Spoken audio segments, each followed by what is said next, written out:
и на мое големо задоволство јас да ви го представам, веќе го представив, меѓутоа и не пристигна тука во студиото нашиот гостин, гинеколог, доктор специјалист Дејан Огњеновиќ. Добро утро и добре ни дојдовте. Добро утро, фала на поканата. Ке зборуваме за гинеколошкото здравје. Ние не се договоривме конкретно за која тема, меѓутоа затоа овие 20 минути ќе искористиме за општа тема. Па јас, еве, за грижата за гинеколошкото здравје. Знаете ли што сакам да ве прашам на самиот почеток? Со оглед на тоа дека вие работевте надвор од границите во Македонија, но сега сте ни вратени тука и сте со своја амбуланта, нели, како матичен лекар во болницата Букурешт, така? Така. И вашето искуство што кажува? Дали ни се буди свеста на жените да посетуваме често гинеколог? Моето прво прашање. Знаете како се повеќе жените се освестуваат. Тоа е Зошто? одговор. Заради тоа што на секоја една жена во поблиски или во подалечна фамилија нешто лошо се има случено, како и на мене, како и на вас или како на сите други. Поготово во последно време и последниве години. Во годиниве како што идат се понапред и понапред, се поголемо што е загадувањето, стресот и начинот на живот, се повеќе и повеќе очекуваме да се појават болести кои што до тогаш не се појавиле во толкава инциденца, како што ќе се појавуваат од сега и натака. Затоа треба секоја жена, мислам дека нашите жени се освестени. Мислам дека посебно во градските средини дека се освестени, дека се спречат сите понатамошни, ако има нешто, нели, да го спречиме. Превентивно да се лекува за понатаму со оглед на тоа дека такво нешто, нели, постои е возможно. Така е. Некога сме слушале, можеби во семејството сме имале кога ќе кажат повозрастните од тоа време, не сум била на гинеколог не знам колку години, и тоа се пренесувало некако од генерации на генерации дека не треба толку многу често да се посетува гинеколог, меѓутоа како што сега да се надоврзам, треба и тоа редовни контроли. Ајде од вас да слушнеме колку пати, без разлика сега на годишната или возраст на која се е жената, колку пати треба да се посетува гинеколог и кои се оние најосновните гинеколошки контроли кои што треба да се направат? Значи, со самото почнување на сексуално одразвање на девојчето, влагање во пубертетот и со почнување на првите односи, такво девојче треба да дојде од моментот кога после година дена кога ќе почне да има сексуалности, од тој момент треба да доаѓа на гинеколог секоја година да се земат ПАП тестови и врз основа на тој ПАП тест да се одреди дали треба понатака да се прават додатни испитувања или со ПАП тестот завршуваме цела постапка кај жените. Второ што треба да се прави е гинеколошкиот преглед, редовен гинеколошки преглед, исто така на година дена и ехото кај небремени, мислам, кај девојчиња кои што немале односи се прави со трансабдоминална сонда, кај сите останати се прави со вагинална ултразвучна сонда. Значи, тие прегледи кои што треба да се прават на годишно ниво. Така. Прегледите на дојки во смисол на ехо на дојки се прави еднашка годишно, а мамографските прегледи од 40-та година натака се прават еднашка на 2 години. Што значи која е разликата, ке може ли да ни објасните на ехо на дојка и мамографијата? И дали мамографијата покажува многу подетална слика на тоа што се случува внатре или пак ехото на дојка? Ајде малку да расчистиме околу тоа, затоа што има полемика, сум слушала вака од разговори. Да, има стварно полемика и мене пациентките ме прашуваат. Прашуваат сигурно, еве да расчистиме. Направивме сега, вика, вика да не си идеме, вика сега добри сме, вика да не одиме, вика на мамографија. Ама така не е добро. Значи ехото на дојки дава една информација за дојката, заради тоа што тие се ипак со сондата не продираат толку многу длабоко како што продираат рентгенските зраци. Значи, све што гледаме ние све што не гледаме на ехо на дојка се гледа на мамографија и се што не може да види на мамографија се гледа на ехо. Значи, тие две методи се комплементарни, така е, и го прават преглед на дојките 100%, пошто 50% вие ултразвукот, 50% вие значи мамографијата, и тие го прават ехото, мислам, комплетниот преглед на дојките во 100%. Одлично добивме добар одговор од вас и затоа еве ова утро сме тука. И без разлика, значи да е направена мамографијата, треба да се направи ехо на дојка или обратно, ако сме направиле ехо на дојка, потребно исто така да се прави мамографија. Тука да немаме дилеми околу тоа. Во ред, значи кажавме дека без разлика нели на возраста треба да често вие споменавте да одиме на гинеколошки преглед, што е веќе нормално и треба свеста и убаво што кажавте е разбудена кај многу жени и така нека продолжи. Така. Јас се сеќавам дека вие кога гостувавте минатиот пат го кажавте тоа дека гинеколозите треба да го превземат да ја превземат контролата ехо на дојка. До каде сме со тоа? Дали имаме апел, дали некаде сугерираме, дали го бараме тоа? И знаете, ехото на дојката се учи кога во тек на специализација, значи И вие како гинеколози, исто така? Да, мислам дека кај нас во Македонија мислам дека учење на ехо на дојка и прегледи на дојка дека не се уште ставени во програмата на специализацијата за гинекологија и Што акушерство. вие мислите дека е потребно такво нешто? Како не, тоа е најпотребно. Најпотребно. Ќе се растеретат и радиолозите, ќе се растерети и ќе бидат сите жени ќе имаат поголема достапност до лекар, да не чекаат да по 6 месеци или по година дена. Значи ќе нема повеќе и сите ќе придонесеме кон тоа да се поише имаме поздрава популација. Сега, зашто не е тоа ставено во програма на... Ке нас гледаат радиолозите само и тие се толку... Прво се во помал број, ту многу се преоптоварени. Стварно, луѓето не може да стасат со гледање на... Не постигнуваат, како да ви кажам. Да, и затоа тоа дека се повеќе ги имаме и во помал број, за жал. Така е. Да. Она што ме интересира, еве кај помладата популација, ајде малку околу вакцината за ХПВ. Вакцината на ХПВ секој девојче треба и мажко да се вакцинира. Так. Тоа е најпаметната вакцина што е, јас мислам дека кажував. Да, пообјасниме, да. Имате двовалентна и 4-валентна и 9-валентна. 3 вида вакцини имате. Прво почна со двовалентната, па направија 4-валентна и сега направија Гардасил 9, 9-валентна. Таа 9-валентна ги покрива сите тие високо онкогени вируси на ХПВ кои што предизвикуваат промени така на грлото на матката, како што и на главата на пенисот кај машки. Што значи дека треба да се таа вакцина, мислам дека и во програмата на вакцинирањето кај во програмата на државно ниво. Зошто е важно да се прими таа вакцина?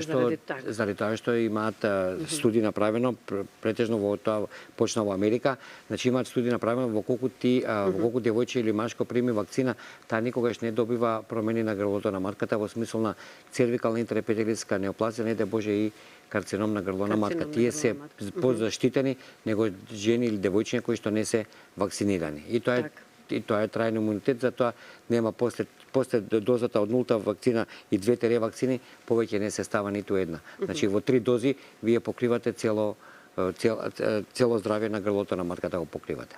Кога сме кај здравјето на грлото на матката, за оние кои што се открива во рана фаза со оглед на тоа дека со честите гинеколошки прегледи откриваме, нели, доколку нешто постои, какво е лекувањето подоцна, еве доколку се открие рак на грло на матка? Знаете како настанува ракот на грлото на матка? Пред да се открие ракот на грлото на матка има предстепени, значи има цервикална интраепителиска неоплазија од степен 1, 2 и 3. И значи сето тоа треба да помине време, 3, 5, едни викат и 10 години, за да ХПВ вирусот, пошто во 99,99% е откриен во сите цинови и во сите карциноми.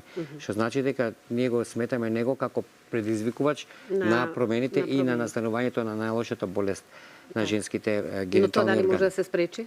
Тоа може да се спречи во колку жената си оди на редовни прегледи, во колку најдеме ние на пап тестот дека нешто има како колоицити, како клетки кои што асоцираат на појава на вирусни инфекции, да се направи кај таква девојка или жена ХПВ типизација, да го почекаме резултатот, да видиме дали се работи за ниско ризични или за високо ризични вируси и врз основа на тоа да одредиме терапија кај жената.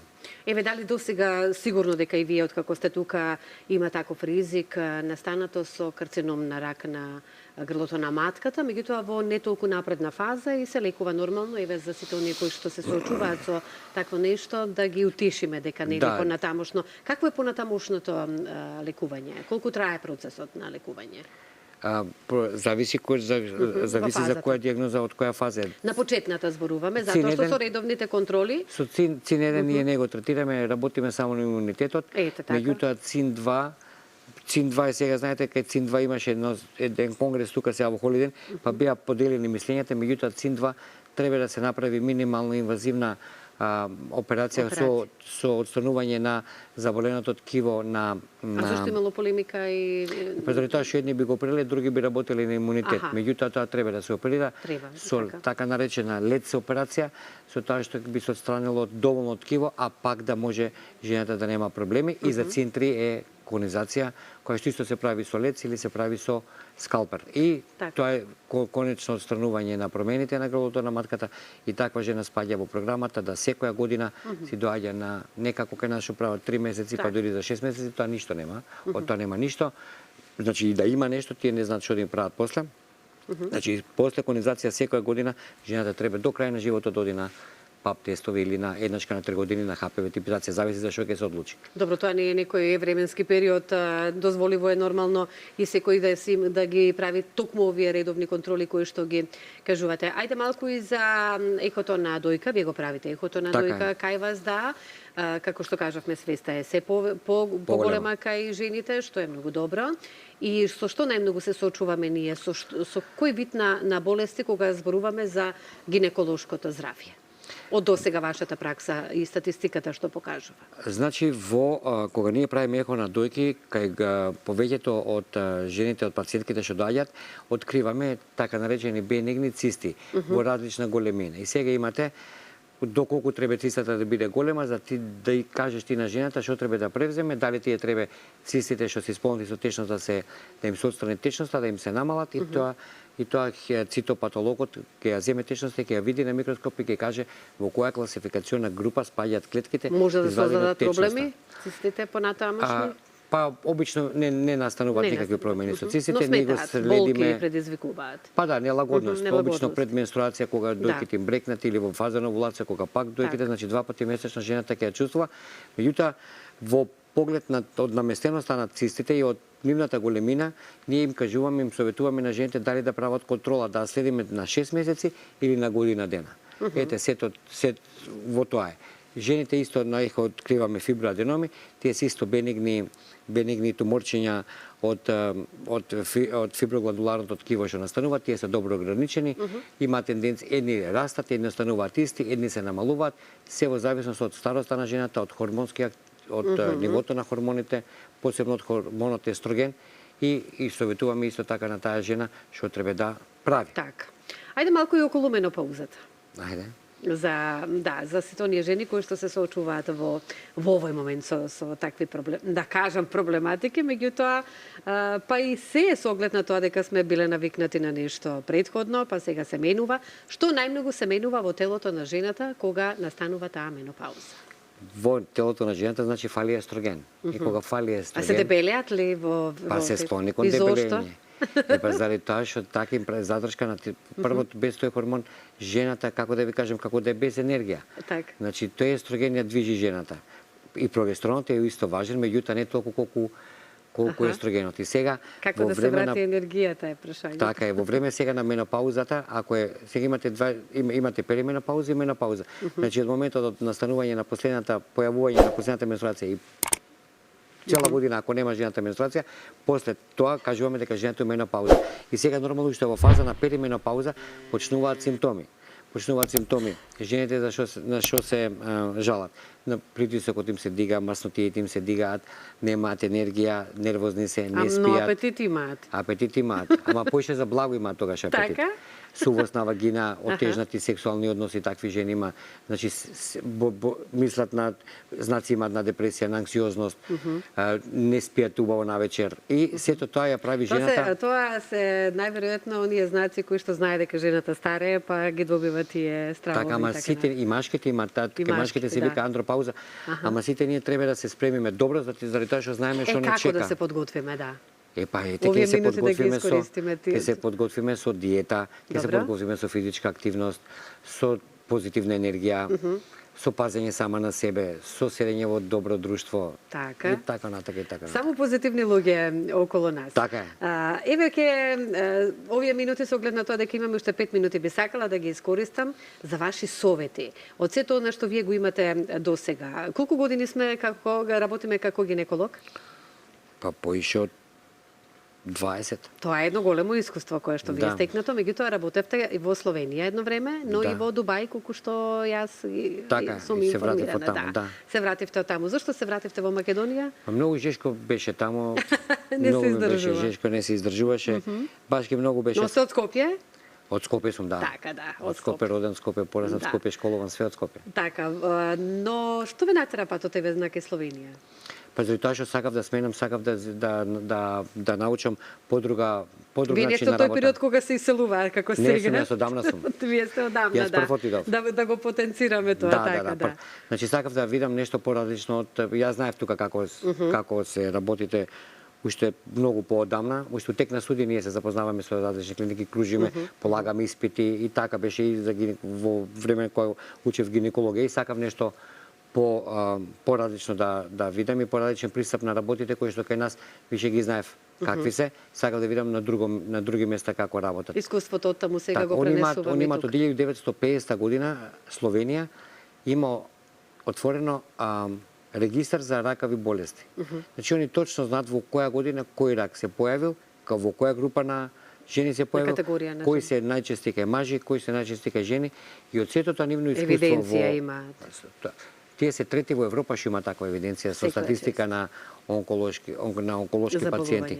И затоа нека нив онколошките пациенти живеат подолго, они имаат многу искуство, они знаат што да прават, они знаат кога што ќе На се време појави. да реагираат. Они сега викаат инциденцата вика на карцином на простата кај мажот е достигната, више вика нема да има карциноми на простата. Ај сега кој ќе го каже тоа во Македонија? Они кажуваат таму и тоа е така. Он ти вика до тогаш се појави ракот на простата Од више сега нема натаму нема да има. Више нема да има. Ај сега кој ќе каже, нека каже некој во Македонија такво нешто. И како можеме ние такво да Па сега назад профункционираме? сме, Можеме ли назад. да профункционираме Па назад сме некогаш? сега ви кажеме оние од 1950, има сега сме ние 2025-та. Не знам како може. Не знам што би одговорила јас на ова. Меѓутоа, искуството од Словенија, сепак го собравте, го имате во себе, го пренесувате, ако ништо друго, барем во здравствениот систем. Само совеста кај жената треба да се Да. дигне и ништо друго не треба. Така. Ние имаме многу добри доктори, сите се добри. Значи жените да си останат кај докторите кај што си се, само да редовно на прегледи. Така. Ете, И во тоа е западните пораката. земји, доколку не одат редовно на преглед и добиваат и Казни, казни. да, и си ги плаќаат. На 6 месеци си ги плаќаат Си и ги тоа плаќаат. казни мислам дека од до 500 евра и така од 50 да. стартуваат со првата опомена Така, и до 500 е највисоката. највисоката. Така е. Колку што јас сум информирана и токму затоа си ги прават тие редовни контроли, но еве добро е што кај нас е така. Многу ви благодарам, знам дека Нема ве на што. чекаат пациенти Да. за гостувањето. Драго ми е, па се гледаме повторно. Сега опативме од се помалку, некогаш можеби ќе се задржиме, еве само за некоја една одредена тема и се гледаме повторно. Ви благодарам за поканата. Секако задоволство ни беше и